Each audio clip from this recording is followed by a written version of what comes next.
We're here because we don't buy into the bullshit of mainstream culture. We're tired of the mundane, passionless careers we've been shuffled into as a result of this orchestrated debt-based system of rule, and the stranglehold on education and entertainment by cold, soulless corporations.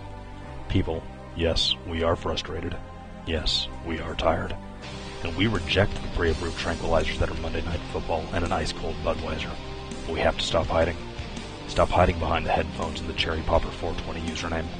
Let the world see that the resistance is strong and society is changing. There was a time to be anonymous, but that time has passed. And so the Higher Side Chats would like to present Conspiracies as the dawning of this new paradigm in the uniform of the revolution. Because bold fashion should mean more than some celebrity meat dresser frat boy in a silly pink polo. Conspiracies redefines bold fashion as having the balls to reject socially uncomfortable and unpopular truths from your radiant chest. All fucking day. Conspiracies.net. Let them know that you know. Bold designs for troubled times. Hard truths. Soft talk.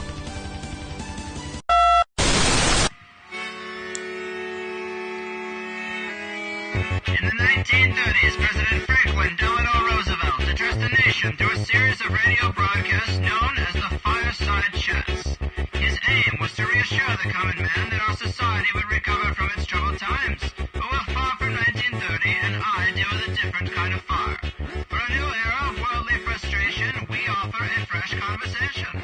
I'm Greg Carlwood. Wow, people, today is a fucking monster of a show. We have one of the world's best hypnotists and leaders in the field of mind science. If you've ever heard of Neuro-linguistic Programming, he founded that field of study and coined the term. So this is a big deal. We're dealing with a real term coiner right here. And this show is really Adam Gorightly's idea, but unfortunately we had to move the time at the last minute and he couldn't join us. So be sure to smoke a little extra smoke and drink a little extra drink in his honor. But let's get down to it, people. The human mind is an incredibly complicated system, but we do know some things. Humans have a tendency to fall into patterns or programs, for better or worse, and we're also greatly affected by things that happen on a subconscious level, of which we have little control. And my friends, these are the two aspects of the human brain that are the ones most often turned against us, where we find ourselves manipulated by a global elite, corporate marketers, or those with a deeper, more hidden understanding of how to push the monkey brain buttons. But instead of trying to change the machine or pretend that being aware means being immune to these manipulations, maybe we should learn the tools of the mind ourselves so we can press our own buttons to achieve our own desired outcomes. Maybe we can become the kings of our own consciousness, the masters of our own domains, and learn to fine-tune our own mental processes to work for us, to help us reach our goals and to find the path we came here to walk, and maybe then we can work towards being creatures of decisive action rather than slaves to perpetual reaction. Well, today's guest is the man with just such a plan, and he's here to put us on the path of positive thought and mental mastery. Richard Bandler is the founder of Neuro-linguistic Programming and has spent a lifetime expanding and perfecting mental techniques like neuro-hypnotic repatterning, mental engineering, charisma enhancement, and hypnosis, among many other mental sciences. He's written dozens of books on the subjects, including Get the Life You Want, The Secrets to Quick and Lasting Life Change with Neuro-linguistic Programming, The Secrets of Being Happy, The Technology of Hope, Health, and Harmony, and The Ultimate Introduction to NLP, How to Build a Successful Life. I'm psyched to have him here. So, Richard, welcome to THC. It's a pleasure to be here. Yeah, man. I mean, you're a busy guy, and your videos of hypnotism are extremely powerful. But as I was saying in the intro, life is full of stresses and worries. I think a big problem is that people just aren't given the proper tools or proper education about the power of the mind and thought. And you've been looking into this for several decades. So, I mean, what do you think are some of the more important things people need to understand about their mental space? Well, for 4.5 decades, what I've been trying to do is to look at the difference between successful people, whether they're successful at spelling or successful at, being a billionaire or a baseball player, and find out the difference between how those people think and how other people are thinking, people who are less successful. Psychology has always looked at people from the perspective of there's something wrong with them, and that if you dredge into your childhood, you can find out where it started. It's kind of an archaeological dig. And if you mentally understand it, somehow or other your problems will disappear. This has been tried for almost 100 years and just simply doesn't work. And so the tack that I took was entirely different. I started looking at what we do with our subjective consciousness, how you organize it to become more effective. And if you think about it, just what you were talking about, the body was really designed for us to be in stress a couple of times a month. Mm-hmm. A big cat jumped out of the woods, and the prehistoric man, got an adrenaline rush and ran away. And now it seems like it happens every 30 seconds. And, people, can't misplace their cell phone and they get freaked out, or suddenly the text message bell rings and people's adrenaline state goes up. So our neurology is really designed to function so that it gets wound up and unwinds itself, periodically. And this is happening to us all day, every day. And I think just physiologically, if people don't learn to control their state of consciousness, that the side effects, even in 1955, the American Medical Association announced that there was a relationship between stress and health. What they haven't really examined is the relationship between happiness and health. And if we could make ourselves calmer and happier without, long involved processes. I spent a long time in India, and almost every form of meditation you learned required hours every day and years of practice. Right. Whereas you bring somebody, out of an audience like I do and put them in a deep trance, and, 30 seconds later they're in a deep state of relaxation. So I find the hypnotic process to be a very valuable one. If people can learn to hypnotically control their state of consciousness, their blood pressure, their ability to remember things, all the things that come as byproducts of the hypnotic process. Because to me, the word trance is synonymous with the word concentration. So what I try to do is provide people the mental vehicles to reduce unpleasant things and to increase pleasant things by having a control system that runs their brain. Mm-hmm. That's super fascinating. I mean, I'm sure a ton of people have a vague understanding of neuro-linguistic programming, but I mean, how would you summarize it for an uninitiated listener? Well, let me summarize. Neuro-linguistic programming itself is the study of successful behaviors, and whether it's successfully knowing how and when to relax or anything else. In terms of most people having a vague understanding, I would include a lot of people who teach NLP in that category. I've heard some people talk about NLP, and I have no idea what they're saying. The amount of jargon they use, it's just very sophisticated. To me, in your mind, the simplest thing to understand is like fear. I teach classes, a one-day class about, people who are scared of spiders and snakes and elevators and heights, and they all share in one common thing, which is if I tell them I'm going to bring a 16-foot snake in the room, they start freaking out, and there's actually no snake. Sometimes I don't even have a snake to bring in the room. I just talk about it, and people become upset. They start, fretting. And what happens is just the big picture in their mind of the big snake is enough to get their neurology set off and the mental neurosynapses firing in such a way that they feel fear, which means they're not really afraid of the snake. They're afraid of the idea of the snake. And most of the time, pictures, whether it's post-traumatic stress syndrome or a fear of all kinds of things, most of the time people have larger-than-life pictures in their head. And those pictures are so big, they scare the crap out of them. And I teach people to shrink them down to the size of a quarter and blink them black and white very fast. And if you do that 2 or 3 times, when you go to try and think about the big picture, it just won't come. Our neurosynapses are something we grow every night, millions and billions of them. And when you're a baby and you sleep, you're growing probably 5 billion neurosynapses a night, and they layer on top of each other. But yet they can fire from the beginning of one straight through to the end of another, even though there are billions of them, because chemically there's a difference in size. And when we take memories of really unpleasant events, and we take those memories and we shrink them down to a small size and we run them in reverse, so the events actually transpire backwards but very fast, what happens is it flattens the neurons out. It doesn't have a psychological significance to it. It has a physiological significance.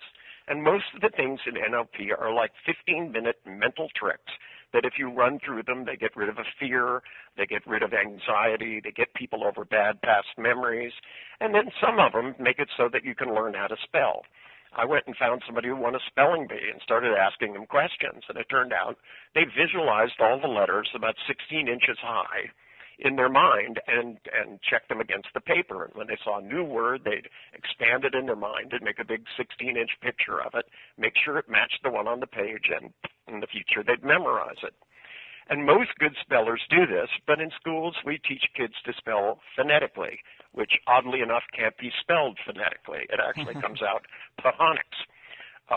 And NLP is really the study of the things that work versus the things that theoretically should work. As modelers, we're only interested in success. We're not interested in explanations. Yeah, it's really interesting. I've also heard, a lot of Zen teachers, they talk about the more in the moment you can be, the less you freak out about the big picture. It's kind of what you were talking about. If you can shrink that down and not focus on the future, which is where most people's stress comes from, you might be a little happier. Some people's stress comes from the future, and some it comes from the past. I know people who have been fretting over something that happened 25 years ago, and every day they think about it, for 2 minutes here and a minute there. And I always get people to total it up. I go, really in the course of a day, how many times do you think about it? And people will say 50 to 100 times. And I go, for how long? And they'll go, for 2 minutes. And you start adding it up, and it's like an hour and a half a day. And then I go, if you multiply it by a week and then by a year, you start talking about 5,000, 10,000 hours. In 10 years, it's even more. And when you start to look at people and go, so your plan for the future is to worry about this one past event for 10,000 hours in the next 10 years. And if they're 30 years old, they're going to do this for maybe 30 years. So we're talking 30,000 hours. They're planning to feel bad. And they don't think of it as planning, but actually it is. And when you get it in perspective, it makes it easier for people to start to shrink that down. And it's not enough to just stay in the moment, because you got to have plans for the future, and you got to remember the past. But you don't have to feel bad while you're doing it. And if you're looking at something the size of a quarter, you're not going to feel as bad as if you're sitting in the front row of the largest movie screen you've ever seen. Yeah. And it's simple technologies like this that allow people to take control of their thoughts. The same thing is true about the volume of voices and the location of voices and also our feelings.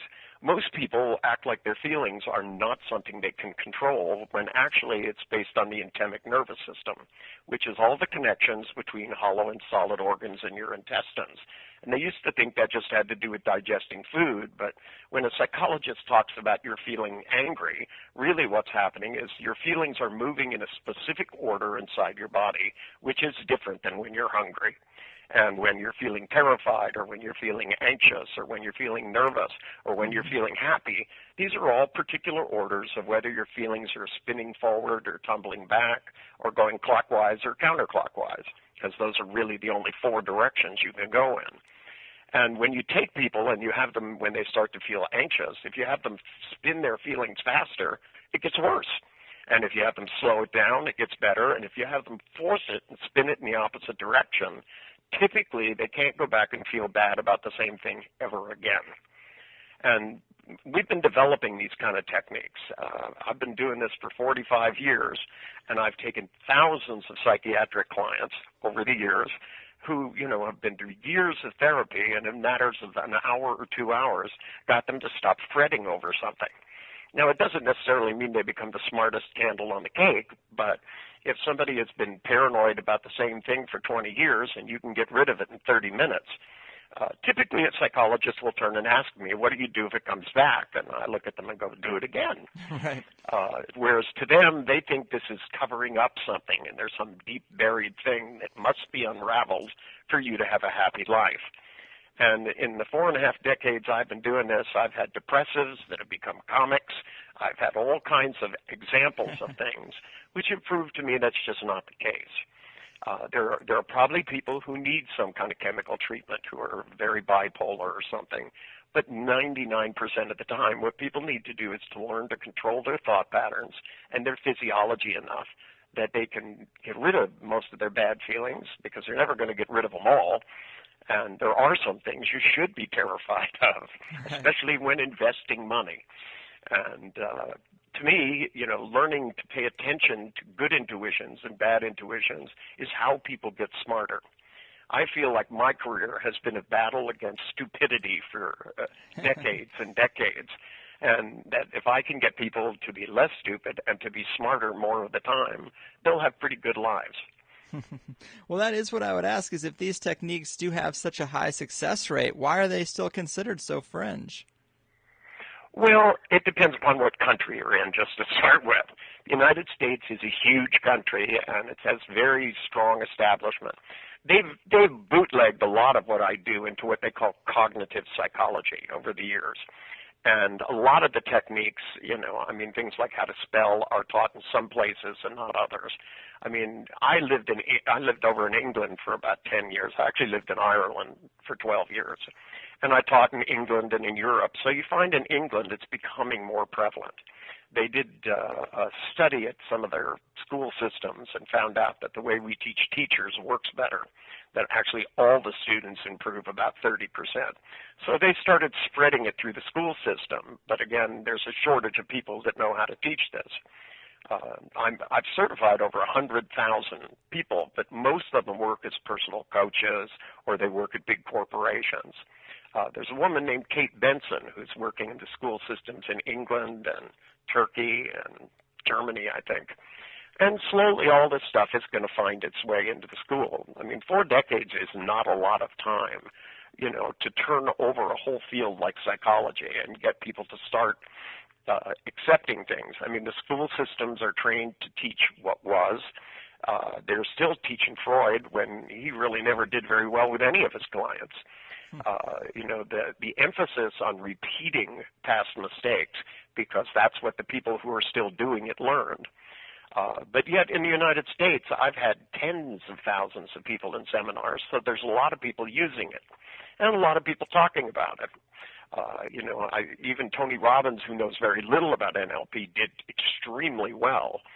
He sold zillions of tapes, and almost everybody on the planet knows his name. Yeah. My goal has been to teach a small group of people very well so that the information doesn't die. And I've done a good job of that. We have lots of certified trainers. It's very, very big in Japan. The Japanese have probably more institutes than America. I think there's there must be 300 certified trainers in Japan alone. Yeah. And, there are different South Korea. It's becoming very big in South Korea. And there are trainers in Malaysia. We have people doing training all over the world now. In the United States is funny because it's such a huge market. It's very hard to break in and make an impact that everybody knows about. And, I've been at this for 4 decades, and there are lots of people in America doing NLP in various forms, and some of them don't even know what it is. I've worked with the government. We redesigned training programs for the pistol shooting and for the M16 training about 25 years ago. And most of those people left the government and got jobs somewhere else. Mm-hmm. That's kind of the way corporations are. If somebody is successful at a corporation, they end up getting a job at some other place doing something else. If you're a successful engineer, you end up being middle management, probably something you know nothing about. It's just the way things are and the way information flows. But now that there's all these e-books and there are computer programs, I expect that you'll find a lot more NLP. It's on TV all the time. The CSI guys talk about it. I see it all over the place in places I wouldn't expect it. Especially coming from me, having started in a room by myself with a bare light bulb typing away on a manual typewriter. There's been an explosion of information in the past 4 decades. Right on. Well, let's talk about some of these big stresses in people's lives. Probably money and career path are obviously huge ones. Most people I know are stuck on a hamster wheel at either a dead-end job or one that they aren't passionate about. And there's a lot of fear built up around abandoning that for something more fulfilling. How can these kind of mental techniques help someone to gain the life they want? Well, to start with, to change your life, you need to reduce your worry, because worry just takes a lot of time. If you start saying to yourself, well, I should quit my job and find something I love doing, To start with, that's the wrong order, just right out of the gate, if you think about it. Yeah. You know, become unemployed with no resources and then try to build a life is the wrong way to go about it. What you need to do is to build something that has a transition model in it. I mean, a lot of people who had started doing NLP had jobs doing something else. They either worked at corporations, they were architects, some were medical doctors and just hated it, or Obamacare was on the horizon. My dermatologist just quit. He's 55 years old and figured out he couldn't be a doctor by himself anymore. He had to join some big organization, or he had to go out and spend $100,000 on computers and hire 2 people just to keep track of the stuff to do Obamacare, when all he normally does is walk in, look at your skin, freeze a few things, and, you know, if you have some kind of skin disorder, he knows them all because he's done it a long time. And he just quit. He just said, this is not for me. And, you know, instead he wants to go and get trained to do something else. Now, he's lucky because he's got a pile of money to fall back on. He could learn to be anything. He could go be an airline pilot. But not most people aren't in that position. So Right. The first thing you have to do is get rid of all the scary pictures, because they're nothing more than scary pictures. And then you have to figure out where you are and where you would like to go. Now, if you know where you want to go, then you build a transition model, a series of steps by which you could logically move from one place to another. And the name of that is called thinking. Most people spend most of their time remembering and calling it thinking. That, you know, they remember seeing people there. They remember not having money. They remember being unemployed, you know, for 3 months and how horrible it was. And they go, if I quit, I'm going to be that bad off. Well, that's not really thinking. That's just really remembering. And if you make a wild fantasy of horrible things happening and your wife leaving you and you're losing your house, and then you remember it, that's not thinking either. That's remembering. But if you really do adequate planning and you lay out in your mind what it would take to successfully move from one career to another, and it doesn't mean it'll be easy. You may have to go to school at night. One of my relatives is stuck in a very dead-end job. It couldn't be more of a dead-end job. He works on the docks loading boxes. And now that he's 35, it's crossed his mind that he can't do this forever. Plus, he's got 3 kids. And I said, you know, there are jobs, entry-level jobs where people make, you know, they do X-ray technicians. There are people who, you know, build prosthetic limbs for people. And, you know, it's their 2-year programs. And if he, you know, buckled down and went to school at night, it would be very difficult. But 2 years later, he's going to be able to get a job where he's making 3 times as much money as he is now, just to start with. You know, and, you know, it would be more satisfying. You know, I think of all the people coming back from all these crazy-ass wars with limbs ripped off. Right. Not to mention the amount of people that do it naturally without being in the Army. Yeah. I mean, well, if someone has a lot of doubt in these techniques, are there any small things you would suggest people start out with so they could test these methods personally? Well, the first thing to do is, you know, is to think of something that you think about way too often and it makes you feel bad. And typically for most people, it's something that happened in the past. They either made a mistake or somebody else screwed them over, and they think about it, and they think about it 5 times a week or 30 times a week, and it drives them nuts. Now, if you take that memory and you look at it exactly the same way, it will make you feel just as bad. You can look at it, and the bad feeling will come. It's like clockwork. Now, if you take the same thing, and you have to do this real quick, you have to make it suddenly shrink it down to the size of a quarter and go blink it black and white, then open it up at the end and run it backwards so it's like a Charlie Chaplin movie. Everybody walks real fast, talks backwards, and run it back to the beginning. Then you wait 5 seconds, take a deep breath, and go back and look at it again. 9 out of 10 times it won't make you feel bad anymore because you've interrupted the normal neurological processing. Now, if you can do that in 30 seconds or a minute, what it means is there are all kinds of things about your brain that you don't know that will stop your bad feelings and a whole lot that will give you good feelings. Most of my books are like cookbooks. You get the life you want, you look up something, takes you 15 minutes, you do it, and it makes you smarter. It makes you stop worrying about this, or it's broken into 3 pieces: how to get over things, how to get through things, and how to get to things.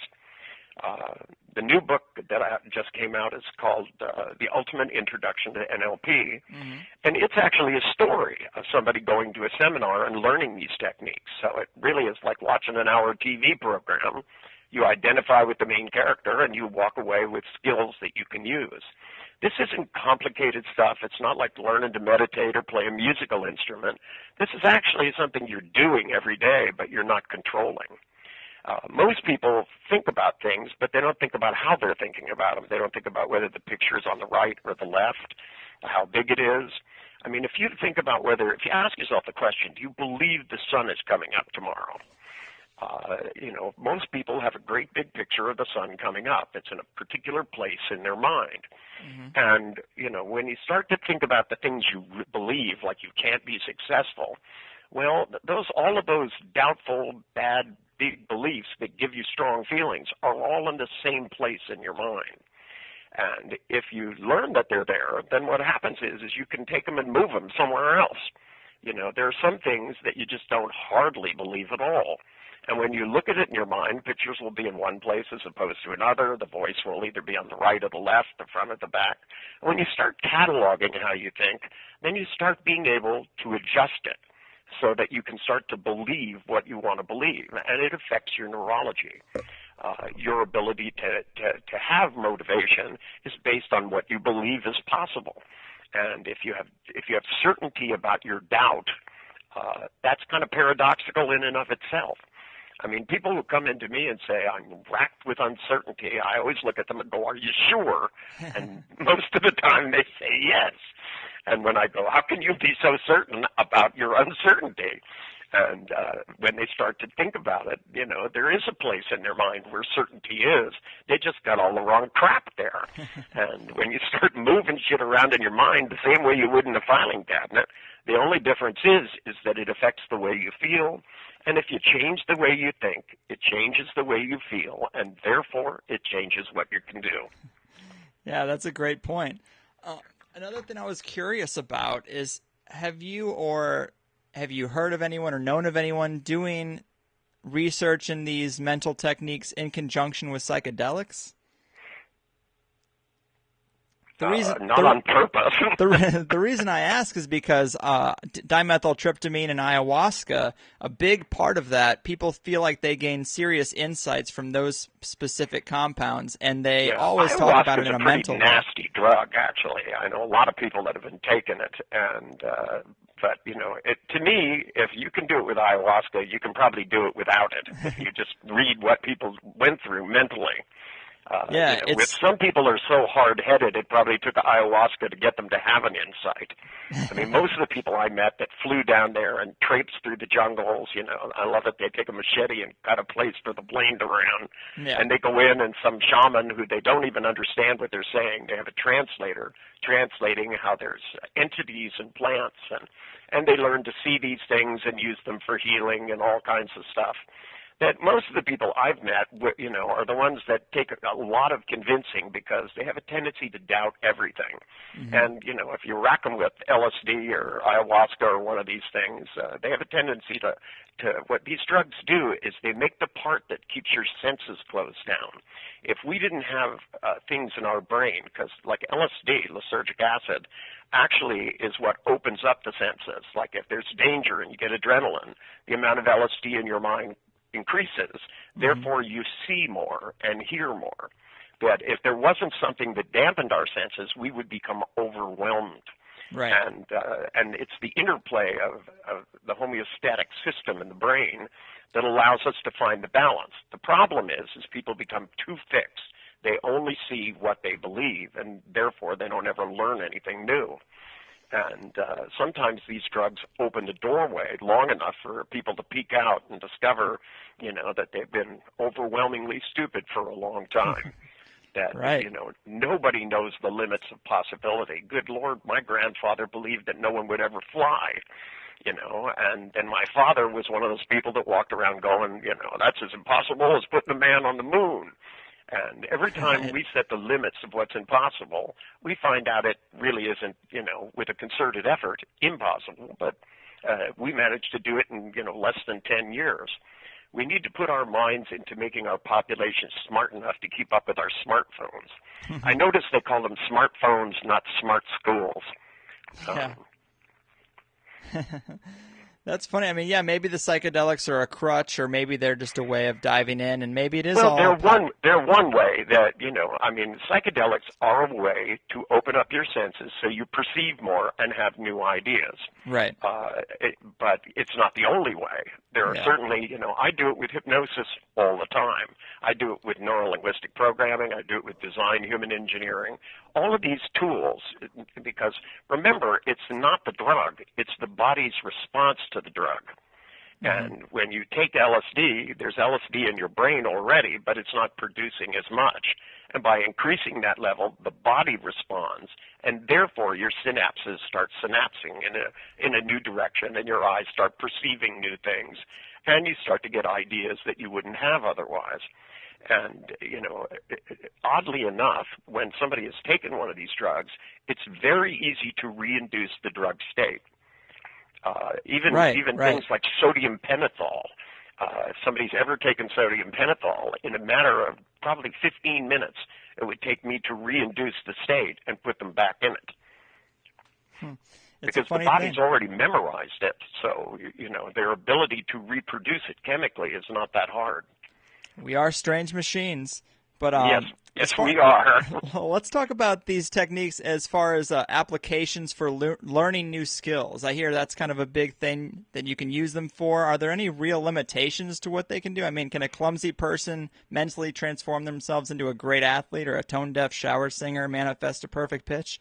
Well, certainly not overnight.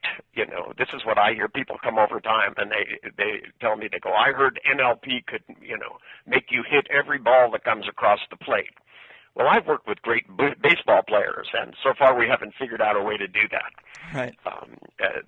See, what we can do is we can get the same mental state that somebody's in when they're doing well to be taught to people who are learning, so they're more likely to do better than they would. And this is true for musicians. This is true for artists. I do a class where I actually bring people in who claim they have no artistic ability.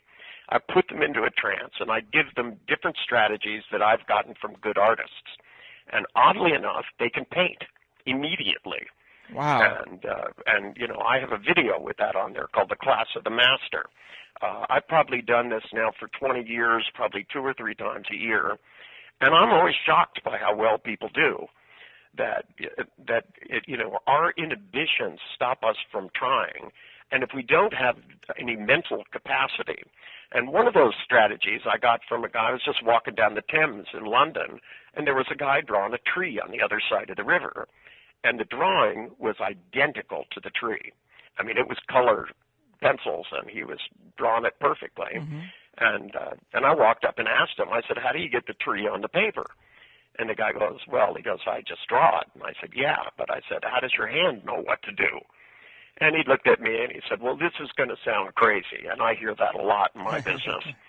But what he did is he imagined his hand across the river, a great big hand, tracing the tree, and he saw a wire come from his hand attached to his real hand. So when the hand next to the tree moved, his hand moved on the paper. And when you think about it that way, suddenly drawing something on the outside becomes easier. That one little mental trick, Wow. And if I teach somebody who's never drawn to do that, to hallucinate this hand tracing the tree and doing the colors and color by color and switching from the color that they see across the river to that color of pencil, and then just tracing or shading that part of the tree, suddenly the tree they draw may not be as good as the artist who is on the Thames, but it certainly is 15 minutes later better than they could have done. And if they keep doing that, they keep getting better. And as you keep adding those techniques so that you have a whole repertoire of them, not just the one with the wire, but one's about color and one's about shading and all the details, some artists are able to look at very small things and magnify them as if they have a magnifying glass. Most people who do carving do that. They don't teach you this in art school. When I went to school, they just handed us big giant crayons and said, draw this. And that's the same way they used to do training in baseball teams. They would hand you a baseball and a bat, and they'd go out and say, hit some. They wouldn't tell you how to slow down time so the ball isn't moving as fast. They wouldn't tell you how to make the ball appear bigger, how to see which way the ball is spinning so that you knew which side of the ball to hit it on. That many sports have become much more of a science than they ever were. And a big part of that is what NLP has done for them, teaching them to repeat positive states of consciousness so that people have a sense of time distortion when they need it. And, most of these baseball players go out and they hit their foot with the bat and they step into the batter's box and then they step back out and step back in. Even golfers, when they look down the fairway and they make a fake stroke and they look down the fairway, when you start asking them, what are you looking for? How do you know when to hit the ball? Most of them will tell you the fairway starts to shrink. And when it gets to a certain size, they know they're going to hit it well. And if they hit it any other time, they slice it or do poorly. Man, where do you think that comes from? Are they doing that mentally? It's an altered state. Like I say, altered states are really concentration. I think most drugs help people to concentrate. And that it doesn't mean it's the only way to concentrate, but that most athletic feats are done by going into a profound altered state. A prize fighter doesn't walk out in the same state of consciousness he's having lunch in. He learns to focus. When you look at them coming out of the ring, their pupils are dilated. They have to go into a state where they can maintain things like, and they're all hypnotic phenomena. They have to distort time so that everything is going in slow motion. They have to do pain control, much like you do in hypnosis. All of these things that people do as athletes are hypnotic phenomenon. Man, what do you think are some of the best ways to increase our concentration to work up to some of those higher levels? Well, I'm a great proponent of learning hypnosis. Meditation, to me, it takes a long time. But if you get somebody to hypnotize you into a deep trance and then give you the post-hypnotic suggestion, you can go back when you want to, learn to count yourself in and out. You learn what hypnotic phenomena are there. And we've gone a step further. In design human engineering, we actually build a control panel in the mind, so you can look down and you have a lever in your mind and you can just pull it and change your state so you go deep, and one that increases serotonin and one that increases your level of adrenaline, and so that you can go into heightened states of awareness or deep states of awareness. And you can actually get an application for your iPhone and a little headset now called an X-Wave, and you can measure your brainwave patterns. When we hypnotize people, we don't just do it like, in the old days where they took a watch and spin it in a circle. We put on machines and we read people's brainwave patterns so we know exactly what state they're in. We know whether they're going into alpha, and when they get to alpha, whether there are theta spikes. And we know which states are better for what activities. To me, I've worked diligently for years to tie in the relationship between information gathering machines and giving people the ability to gather the same information with their eyes and their ears so that we become better communicators. Yeah, every once in a while on this show we'll have some guest from the New Age movement, and that's not really my favorite area, but when they're talking about manifesting reality and that kind of thing, do you think this is really what they're trying to describe? I have trouble understanding a lot of what they say because they use verbs as if they're nouns. When you start talking about reality as if it's a thing, as a physicist, I know better. You start looking inside things and there's nothing but smoke and mirrors and no smoke. But there are rules by which things operate. Gold melts at the same temperature every single time. And those rules change, by the way, depending upon what's going on. That's what, when you reach a certain temperature, the laws of ohms and amps simply ceases to exist. It changes. And the more you study physics, the more you learn that there are rules in reality. But when the New Age people talk about it, when they start talking about manifesting a reality, they don't get into the details of how you do it. How do you build a strong belief? I have a whole book that tells you how to go in and build better beliefs. And it's called Using Your Brain for a Change. And that book is dedicated to the idea that you can decide what you're going to believe and make it as strong a belief as anything else that you believe strongly. And it tells you exactly how to do it, and there's exercises by which you practice it. And the more you practice it, it's like anything else, the better you get at it. And if people decide this, and to me what manifests things with most of my clients who have failed at most of their things in life, except going to therapy, when they get to the point where they realize if you believe you're going to do something, then you try with every fiber of your soul and every fiber of your imagination so that you make plans and you carry them out. I don't think it's enough to just believe. I think you have to do as well. I think this is what makes me pop out of the side of the New Age movement. They don't put my books in the New Age department. Sometimes they call them self-help books, but really they're not about helping yourself. They're about transforming yourself. I'm in the business of optimizing people, not repairing them. A lot of what you look at in the New Age books are all about how do you fix yourself, how do you overcome what's wrong with you. And I happen to think people work perfectly. The paranoid is paranoid every day. The person with an elevator phobia never forgets to be phobic of an elevator. Yeah, that's actually a great point.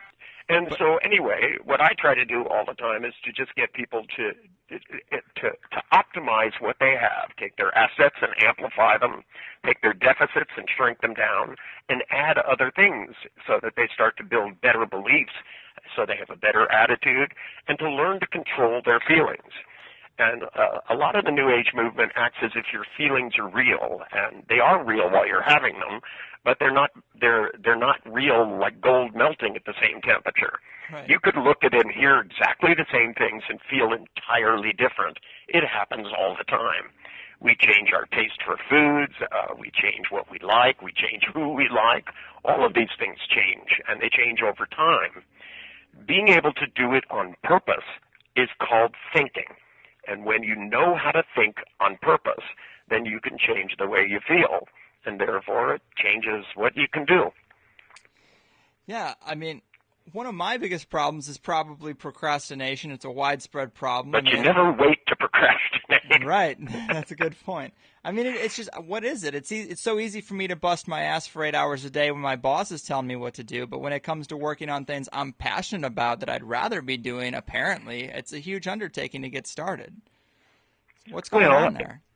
Well, I don't know what's going on. A psychologist would be interested in that question. I'm only interested in how you start doing things. That's a better question. If your boss tells you to do something, how do you think about how do you start doing it? Yeah, do you have a clear picture in your mind of what you need to do? Most likely, yeah. Okay. Is it on the right, the left? Well, me personally, it's just I'm on such autopilot there that I just kind of go for it. Well, you can say that, but it's not true. No, you think there's more of a process involved? Well, I know there is. I've been doing this for a long time. And in other words, for you to carry out a task, you have to know what the task is, and you have to just make the plan somehow. You either have to visualize what you need to do, you probably have a voice that tells you that you better get started, and you have a certain set of feelings that propels you into the action. Right, and I guess the goal is to harness that. Just pick an example in your mind. What's something that you actually do when you're supposed to? When it's morning, do you procrastinate getting out of bed? It depends on the day of the week, but usually yes. Okay, so it's a big procrastination problem. It starts from the moment I wake up. Procrastination problem. Okay, so no matter how long you procrastinate, there's a point at which you actually get up. Right. Correct? Yes. Okay, so let's just back up a little bit. How do you know when it's time to get up as opposed to time to procrastinate? You got up this morning, right. And when you got up this morning, what did it take to get you out of bed? Because if the picture isn't big enough, if it isn't close enough, if the voice isn't loud enough, then you don't have strong enough feelings that you get out of the bed. Some people just see themselves getting out of bed and they get up. Those people have a tendency, by the way, to be afraid of heights. Really? Yeah, because if all it takes for you to do something is seeing yourself do it, if you see yourself jumping off the edge of a building, you're in deep trouble. Ah, good point. Well, I find it all the time when people tell me they're afraid of heights. I always look back at them and say, so in the morning when you wake up, you get right out of bed, don't you? And they typically say yes. And that's because it makes sense. It's a logical thing. If your motivation is too easy, then you get scared in certain situations just because your mind can run. Because instead of seeing yourself stand calmly by the side of the building, you see yourself flying off. And that would be frightening. If you do everything you visualize, that can be a scary thing. And but in your case, it takes a lot to do it. So once you know how big that picture is and how close it has to be, tomorrow when you wake up, make the picture bigger and closer faster. And whatever side of your head the voice is on, make it louder and closer, and you'll find yourself getting up quicker.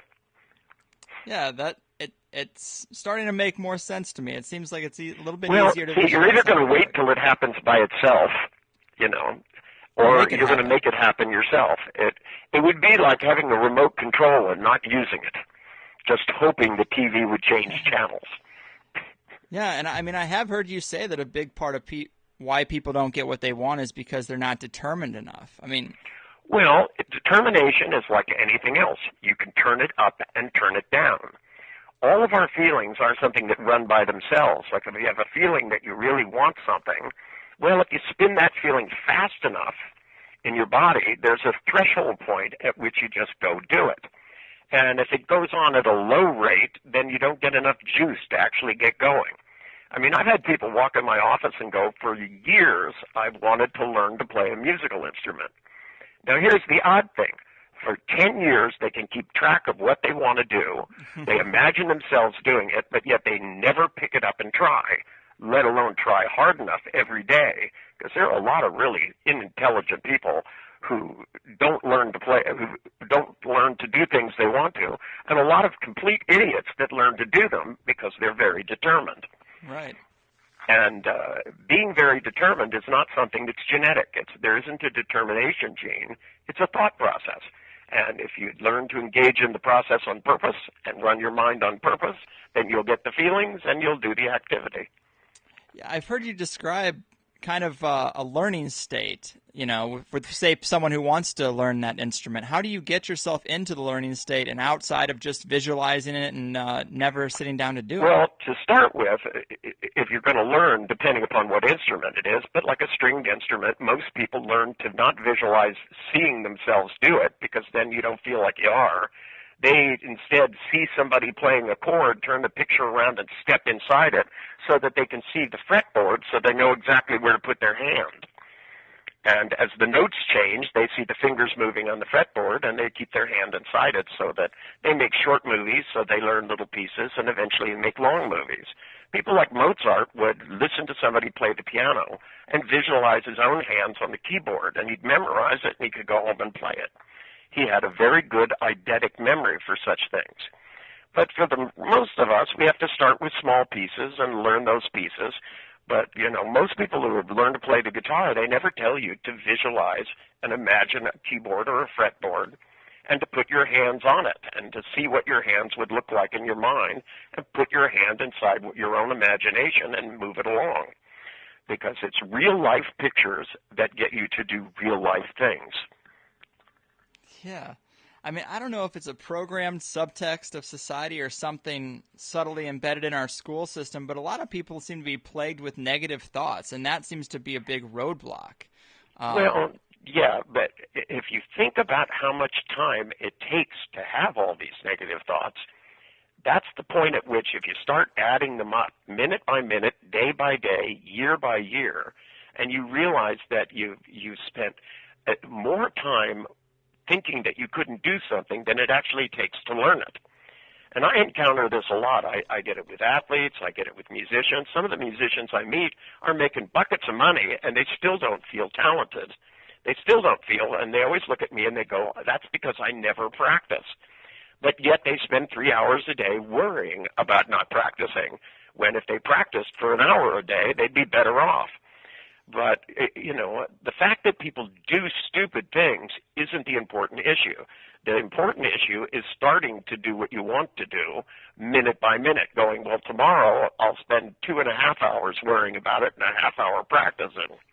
As soon as you start to think of it as a practical decision, and you think about the things that you actually do, think about how you do them in your mind, where are the pictures, what's the voice that gets you to do things. Most people don't really spend a lot of time thinking, but they do brush their teeth in the morning regularly. And if they stop and think about brushing their teeth, they have a mental program they run. There's no reason why you can't replace that with a guitar and practice for half an hour. or clean your closet or anything else. You can make it a matter-of-fact thing if you just take the thought process that works and put what you want in it, as opposed to using a thought process that doesn't work and continually using it over and over again. Huh. Yeah, it's seeming to make more sense. But let's talk a little bit about hypnosis before we have to get out of here, because that's the most visually impressive thing you do. And the only times we've ever talked about it on the show is for fringe things like past life regression or recalling some alien abduction.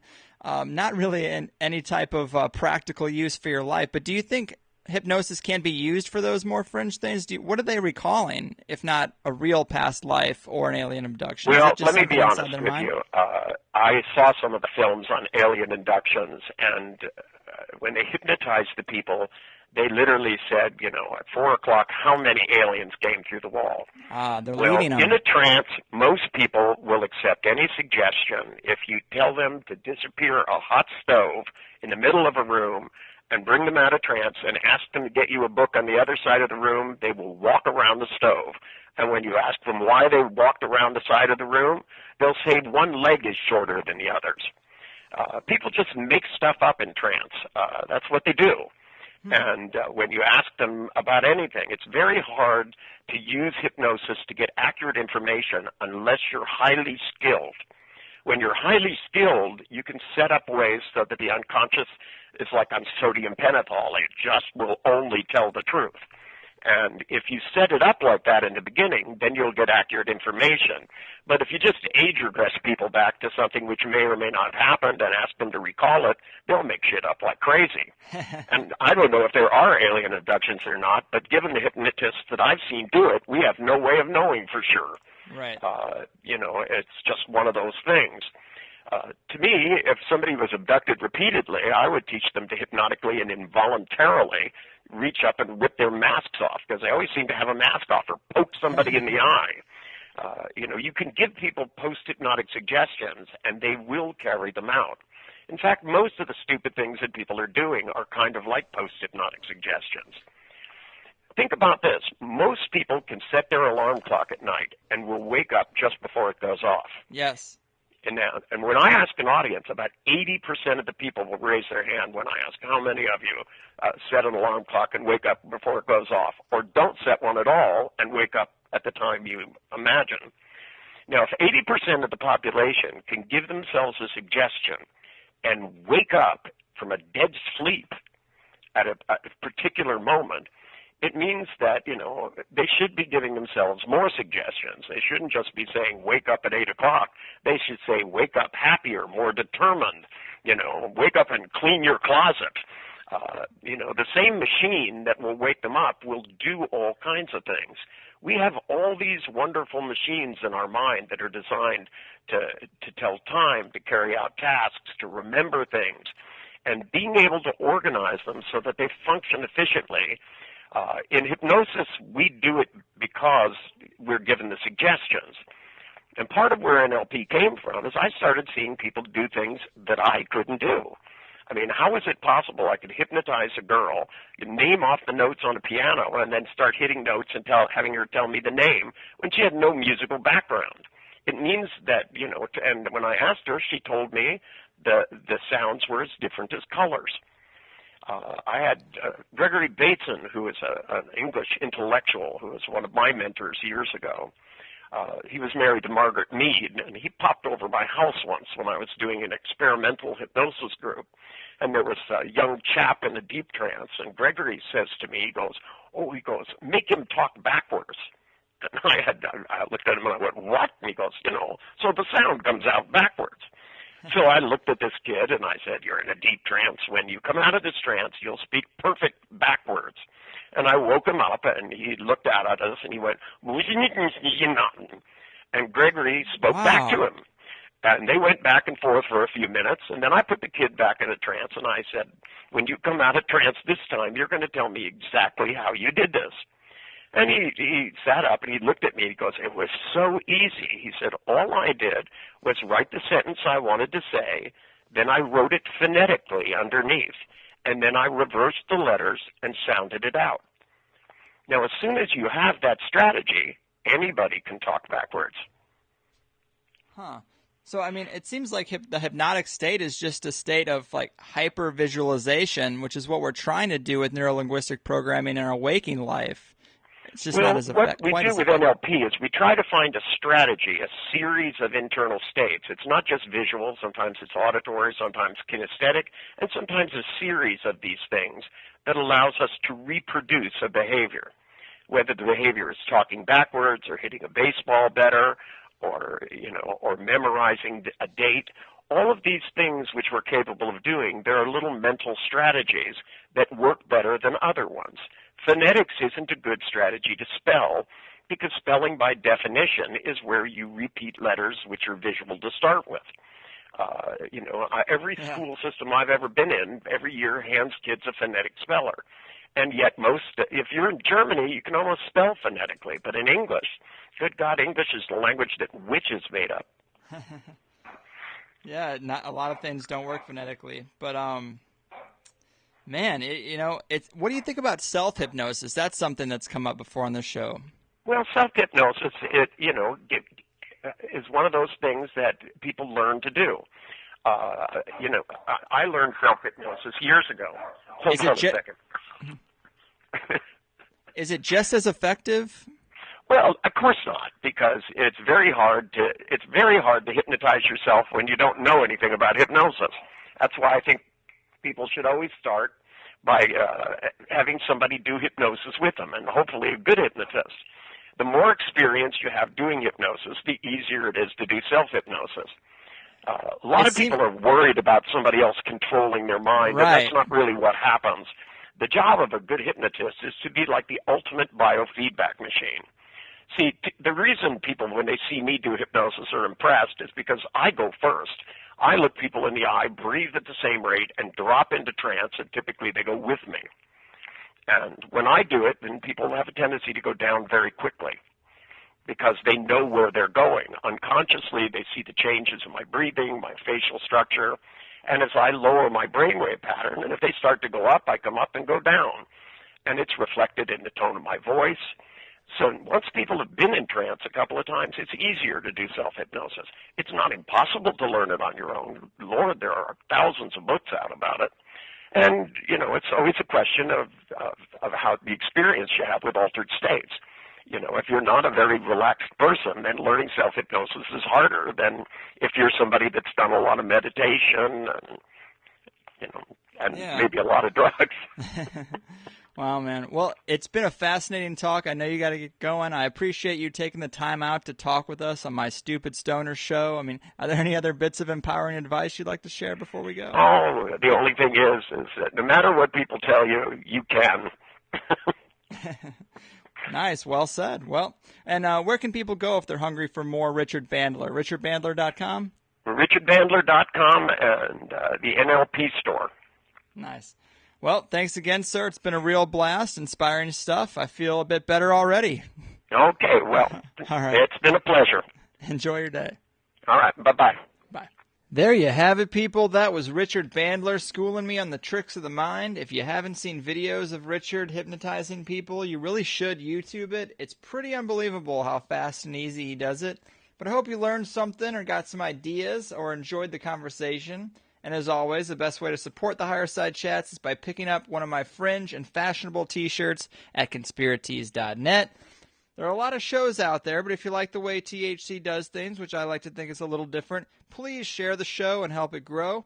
You're all amazing, and again, thanks to Richard Bandler for being here. It's going to get real weird next week when we're talking about the Montauk Project and the Hidden Hall of Records, recently discovered in Romania, with Peter Moon. Of course, people, one other thing is you can always leave me a voicemail on my Skype at Higher Side Chats. I'm looking for things to play during transitions, and I'd love to have the audience be a part of that. So thanks again, guys. I'll see you next week. Peace.